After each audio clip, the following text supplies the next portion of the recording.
నందమూరి తారక రామారావు. ఆయన ఓ ప్రభంజనం, ఆయన ఓ సంచలనం, ఆయన ఓ చరిత్ర, ఆయన ఓ ఇతిహాసం.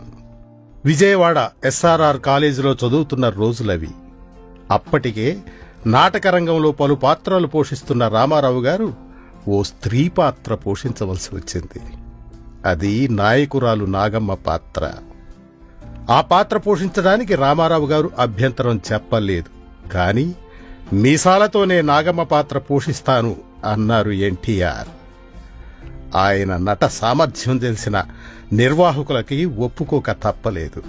మీసాలతోనే నాగమ్మ పాత్రలో వేదికపై కనిపించి ప్రేక్షకులని ఆశ్చర్యపరచడమే కాదు, ప్రశంసలనందుకుని మీసాల నాగమ్మగా సంచలనం సృష్టించారు ఎన్టీఆర్.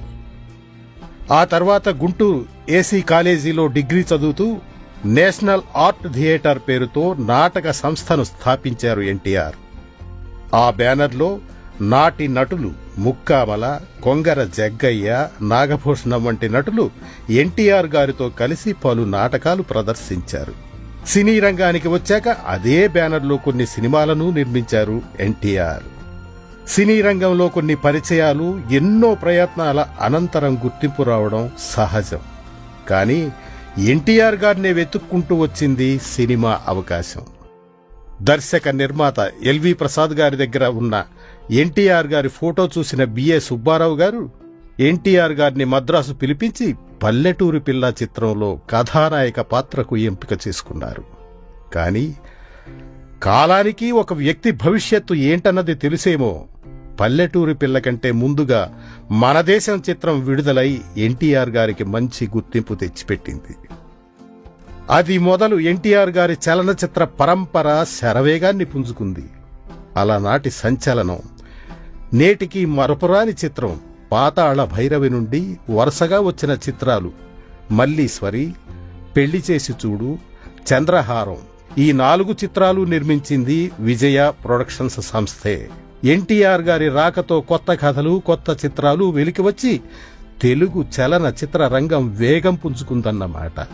అది ఎంతటి వేగం అంటే 1951 నుండి 1960 వరకు 10 ఏళ్ల కాలంలో వచ్చిన ఎన్టీఆర్ గారి సినిమాలు 108. అంటే సంవత్సరానికి 11, ఇంచుమించు నెలకు ఓ సినిమా.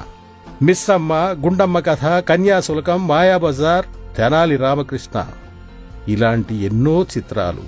ఎన్టీఆర్ గారు 45 సంవత్సరాల సినీ ప్రయాణంలో వచ్చిన మొత్తం సినిమాలు 303 సినిమాలు.